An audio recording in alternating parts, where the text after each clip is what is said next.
Johnny Dollar. Bob Douglas, Corinthian Mike, Johnny. How soon can you leave for California? Right away. My right big toe needs defrosting. What's the matter? The policyholder, young fellow named Jefferson, went west on an oil deal and he's disappeared. It might be murder. Well, I guess I'd better pack 2 shirts. Looking for one man in a big state like California can be murder.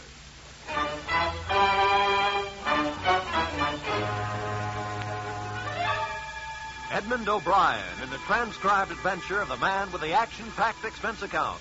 America's fabulous freelance insurance investigator. Yours truly, Johnny Dollar.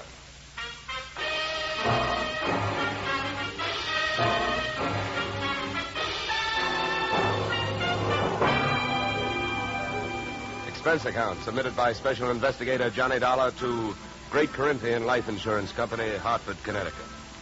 The following is an accounting of my expenditures during process of search for your missing policyholder, youthful millionaire Alec Jefferson, or how they were drilling for oil, for what they struck was me. Expense account item 1, $186.13. Airfare, Hartford to Los Angeles. Item 2, $15. Hire car, airport to office of Rebel Wildcatters Incorporated on potential oil land in the Newhall Saugus district. I arrived at 9:30 a.m. A handful of dirt dentists were hard at it, drilling at a rig not 30 feet from the shack-type office. Pull it over, will you? Better stand by, driver. My man may not be here.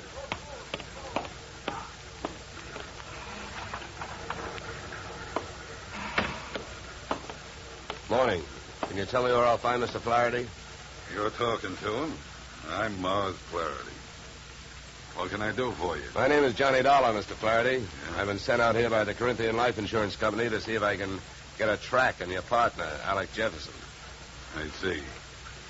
Well, it's their money you're spending, Dollar, so I don't care much if you waste it. But if you don't mind my saying so, I do think you're going to be wasting your time. Well, I get paid by the day. Then I guess you don't mind wasting time. Well, look, don't get the idea I'm just naturally pessimistic. I'm not. It's just that I've already done a lot of looking for young Jefferson, and when that bird flew to coop, he didn't leave a feather you could trace him by. Well, do you have any objection to giving me a few details? No. Sit down. Not at all. Thank you. To save time, maybe I'd better tell you what I already know. Well, it can't be much. It isn't. I suppose you realize Corinthian Life is the administrator of Jefferson's father's estate. Yeah. I know that. Well, having charge of the money, they naturally know that young Jefferson financed this operation. That's right. His money, my experience. The only thing we needed was a little more luck. Well, there you have it. That's all I've got. What can you tell me? That whatever young Alexander got, he was asking for. For a guy built like a cream puff, he got mighty strong around here.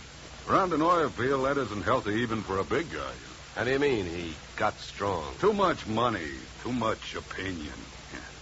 That mixed up with too many other men's women can mean trouble for anybody. Any particular women? Too many. Mind telling me who they are? No. Matter of fact, I got a list right here. Yeah, you can have it. I already tried it. Just one more thing. Yeah?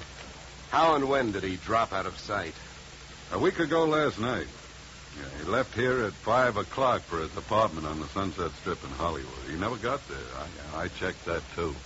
Yeah. Give me that paper back for a minute. I'll write down the address. Thanks. Well, I'll be around. Oh, by the way, the first thing we try to figure out in my racket is who would benefit most. How would you like to have him found? Dead or alive? Either way, Dollar. I can take it. I've lost partners before. I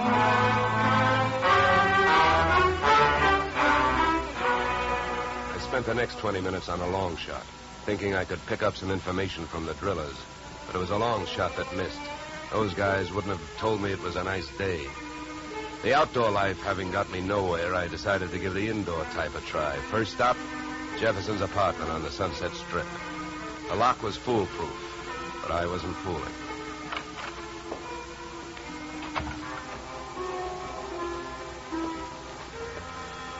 The joint was decorated in a lovely shade of hangover green. A series of alcohol rings from the bottoms of glasses carrying out the motif on all flat surfaces. In the living room, I found several pieces of loosely strewn feminine attire. In the bedroom, I found one piece of loosely strewn female. Hey, who are you? What do you want? Oh, sorry. I understood this was Alec Jefferson's apartment. It is? Oh. You can drop your eyebrows, mister. I'm his wife. I beg your pardon?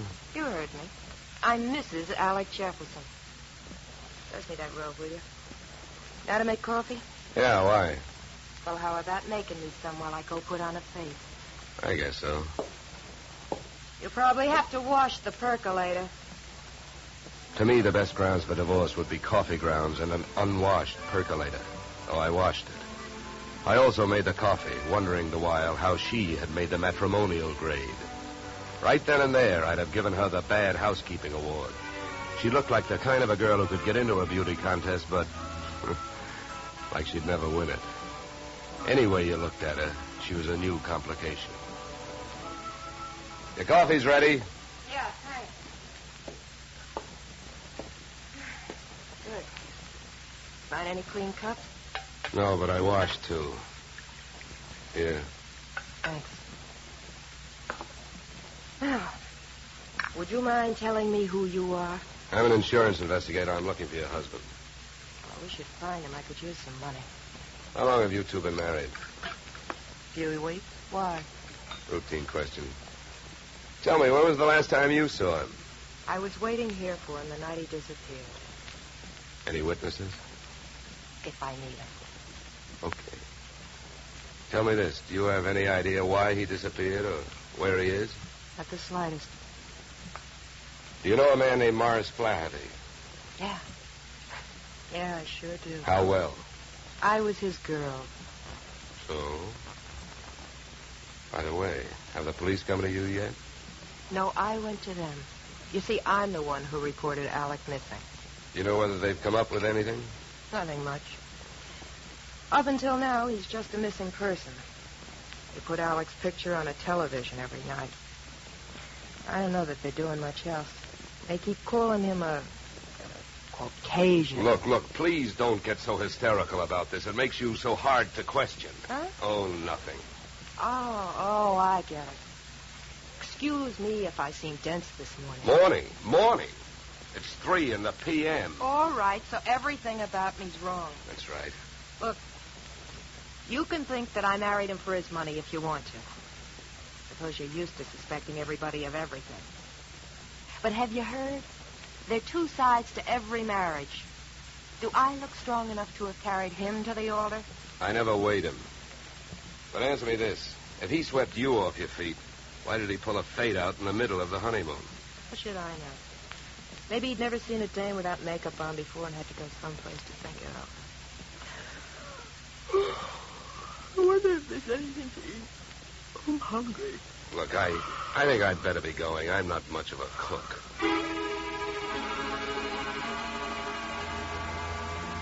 When you're working on a case, your nerve ends are easily disturbed. So when I left the house and saw a hard-top blue Plymouth parked opposite the apartment, mine clanged an alarm. In the car sat an equally hard-topped man reading holes in a newspaper. I gave him the slow walk-away and quick turn treatment, and I caught him with his newspaper down. Then I had to go into my act. Why, George, you old son of a gun. Huh? Oh, my gosh, it's good to see you. What are you talking about? My name ain't George. What? Well, I'll be. What you know is I came out of the house, I got half a look at you, and as I started to walk away, the face registered. Why, mister, you're a dead ringer for an old school pal of mine, George Pfeiffer. Now, how do you like that? Look, come here. Let me take a closer look. Come here. All right, look out. Sleep tight. Okay, Sleeping Beauty, over you go. I'll drive. I turned the car up into the Hollywood Hills, found an empty house with a for sale sign out front, and a garage out back, and drove in. His wallet was bulging with everything but money and information. An ID card gave his name as Philip Wilkins, his occupation as private detective. The next fact I came up with was that Mr. Wilkins was a light sleeper. He came to to find me still fishing through his wallet. Hey, give me that. Okay, hold it, mister. Take it easy. Here, you can have your wallet back.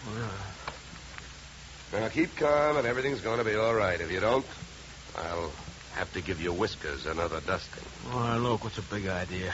What'd you slug me for? You know why, Mr. Wilkins, because you had a plant on me, and I figured if you were that curious about me, I wanted to know more about you. You're nuts. I wasn't watching you. I was watching that house you come out of. There's a dame in there that I'm getting paid to tail. I can't afford to be convinced of that. Who hired you? I'm not telling. You or anybody else, Mr. Dollar. Oh, word travels fast.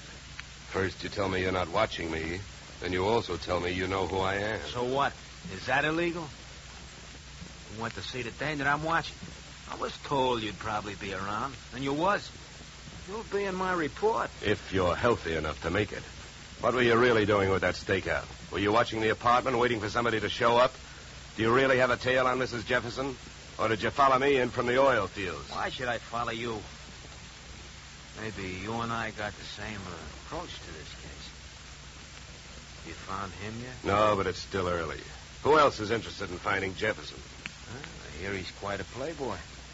Maybe one of his playmates wants him served with breach of promise papers. Oh, come on, Dollar, let's face it. I can't tell you who I'm working for. You know that. It ain't ethical. It's not ethical to let yourself get picked up as easily as I picked you up, either. But let it go. I don't suppose by any chance you know a man named Mars Flaherty. No him. I'd like to see one of his derricks fall on him. Why so? What did he do to you? A couple of days ago, I went out there to try and sell him some information. He had 3 of his men beat me up and throw me off the oil field. Yeah? What's with that look? Don't you believe me? Who knows? You might be telling me you hate Mars Flaherty to keep me from thinking you're working for him.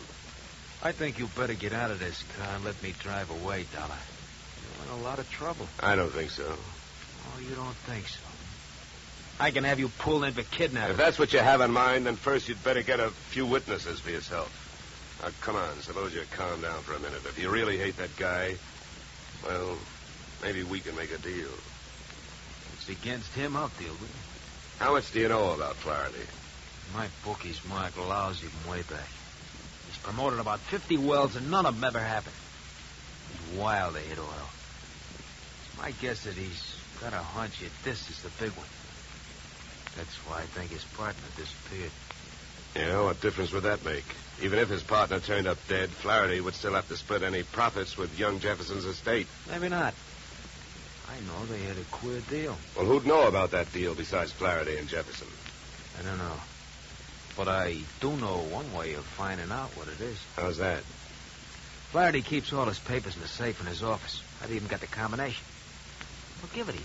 You keep it. Wilkins, I still don't know who you're trying to get even with, Flaherty or me. So what I'm going to do is give you half a break.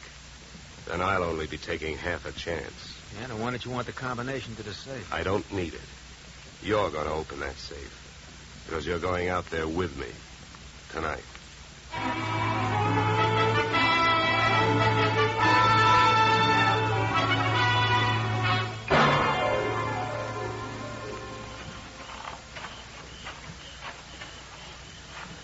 Here. This window. Okay. Now, here. You handle the glass cutter. Right. Now, look. Here's what we do. I'll wet this suction cup.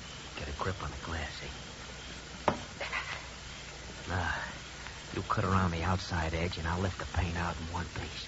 Lesson number 1, straight from the burglar's handbook.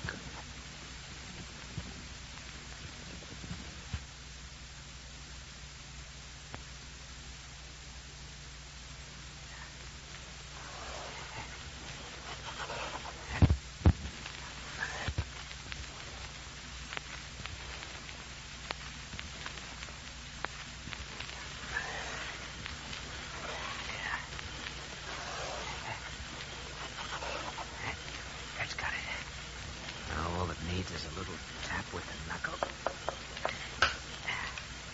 That's it. Okay.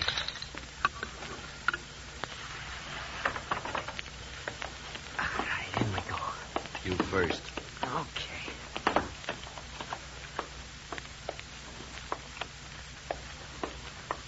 safe is over here. Get your fingers over that flashlight.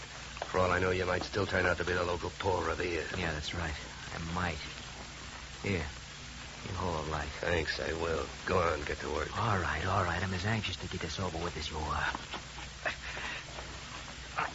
Give me a little more light, will you? Okay.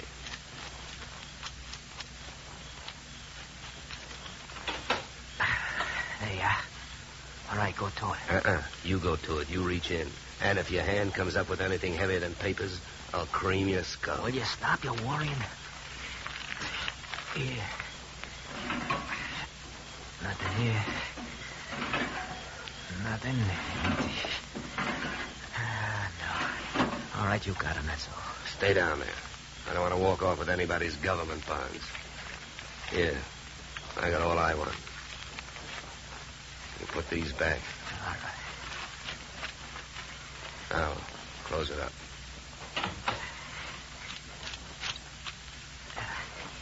All right, now, come on. Let's get out of here. Just a minute, Wilkins. I can have a good look at these papers. You can look at them later. Come on, let's go. Look, this I'll give you for free. And it's the difference between being a $4 a day private detective and a $10 one. What you've got printed in your memory, nobody can take away from you. So hold your horses while I take a look at this partnership agreement. All right. But hurry up, will you? We've got a couple of watchmen around here. Yeah, here it is.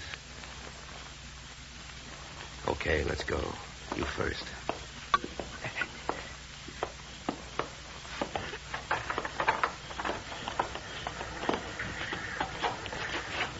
Okay, back to the car. Make it fast and easy.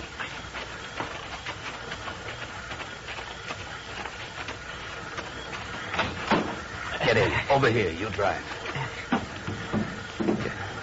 You know, Wilkins, I had a clammy feeling for a while back there that we weren't going to make it. Don't go starting any celebrations. You didn't make it.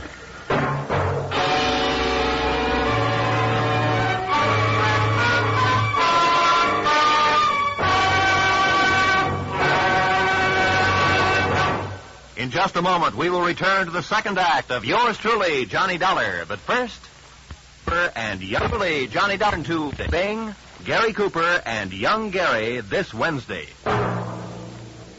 Now we return to yours truly, Johnny Dollar, starring Edmund O'Brien.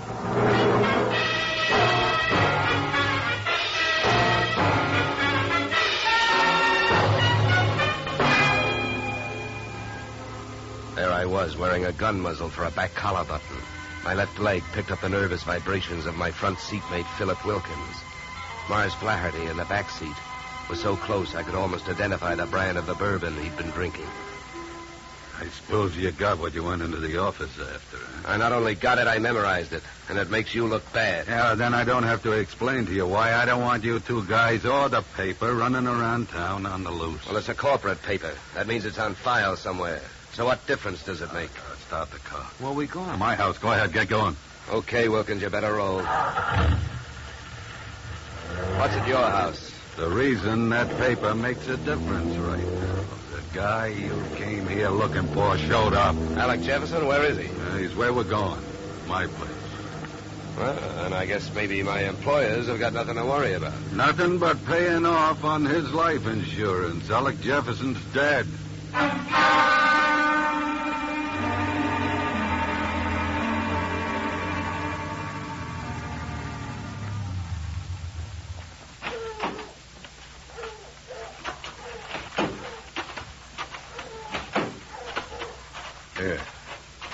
Here, Dollar, here's the key. You open the door. Stand next to him, Wilkins. Close.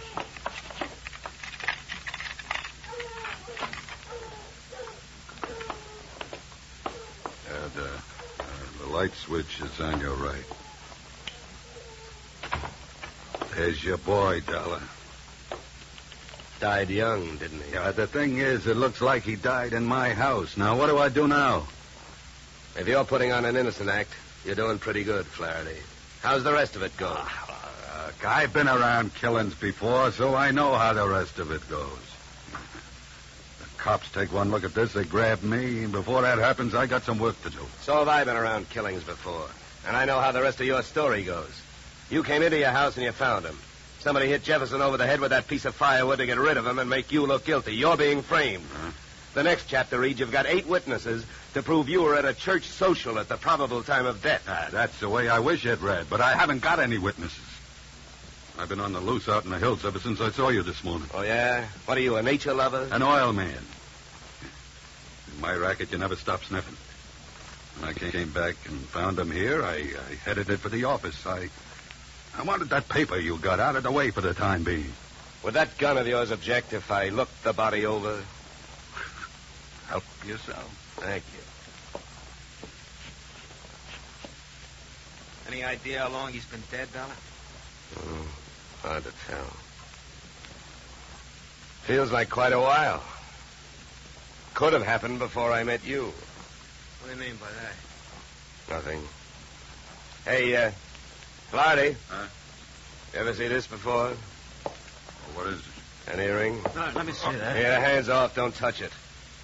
That's another $4 detective move. You don't touch evidence. You draw a mental picture of it. What are you trying to do, involve yourself or uninvolve a client? How about it, Flaherty? Do you have any idea who that earring belongs to? Maybe one of the dames on that list you gave me, huh?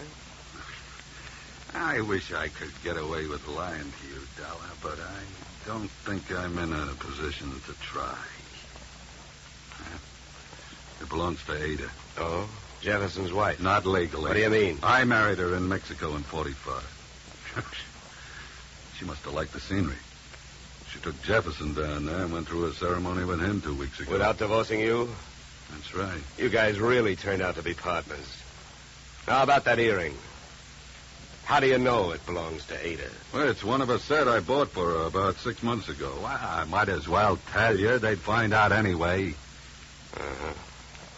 Well, I don't suppose you're in the mood to let me do what I want to do. What's that? Call the police? No, not yet. Well, I'll tell you one thing. With this piece of evidence that just turned up, you're wasting your time holding on to us.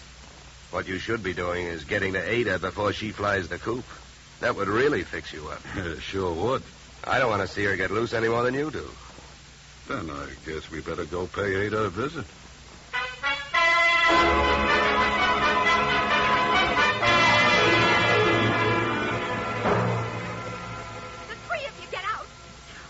Got is one lousy earring, and if you think I'm going to stand here and listen to you try to pin a murder on me, you're nuts.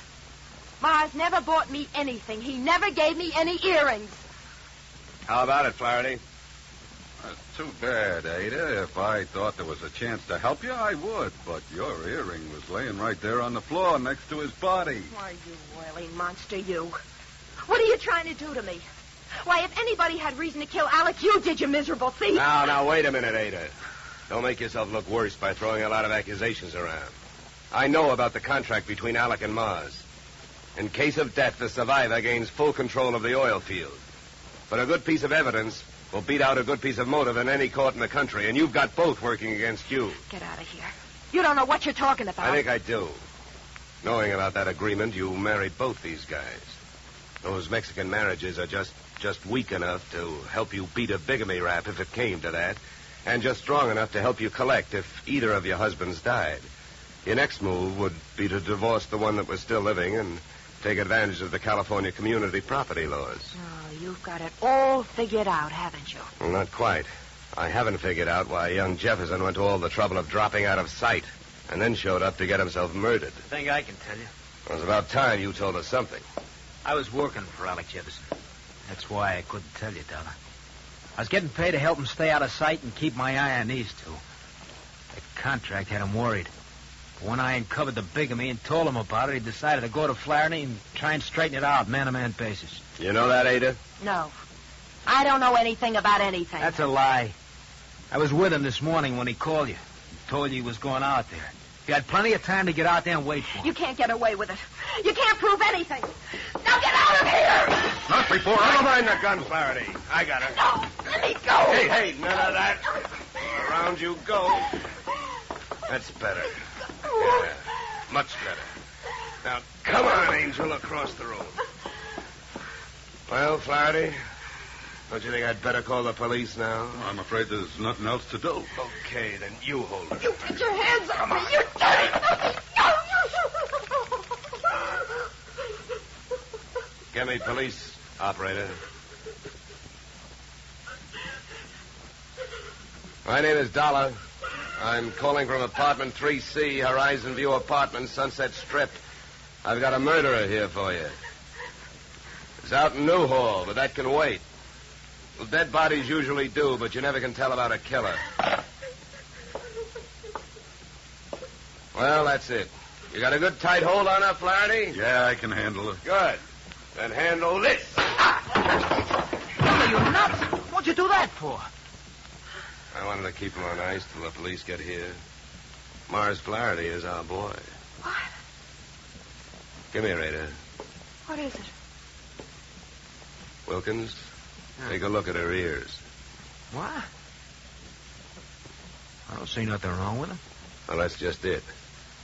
That earring we found near the body, it was made for a pierced ear. Ada's aren't. She never could have worn it.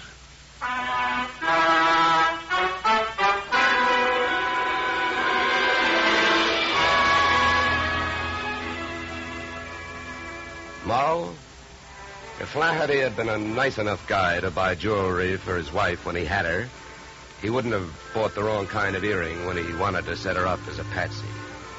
The police traced his purchase of same to a Main Street pawn shop. But what really nailed him was the biggest switch of all. Since the murder weapon was a shaft of rough bark firewood, there were no fingerprints on it. But by the same token, there were weapon prints on Flaherty's fingers. A batch of tiny splinters under the skin. Inasmuch as my own girl furnished the practice which made me perfect on this case, I assume you will not be annoyed at my listing expense account item 3, $65, one pair gold earrings inscribed to Olga with love. Item 4, $187.13, return transportation Los Angeles to Hartford. Expense account total, $711, signed yours, truly, Johnny Dollar.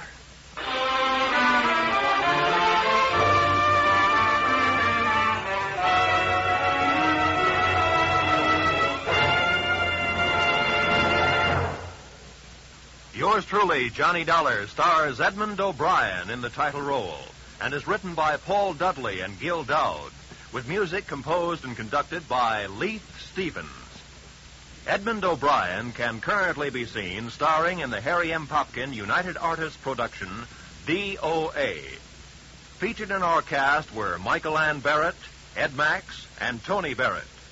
Yours truly, Johnny Dollar, is produced and directed by Jaime Del Valle. Be sure to join us next Tuesday evening when Edmund O'Brien returns in another transcribed adventure of Yours truly, Johnny Dollar.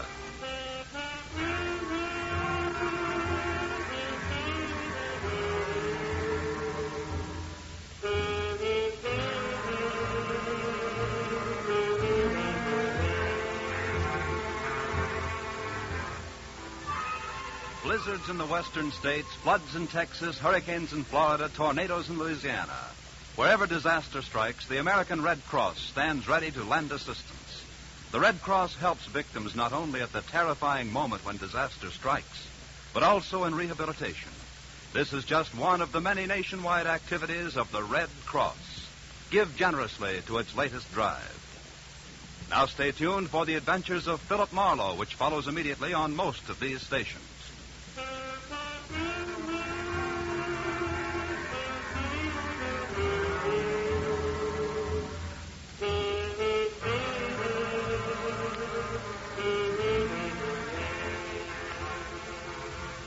This is CBS, where yours truly, Johnny Dollar, meets adventure next Tuesday night, the Columbia Broadcasting System.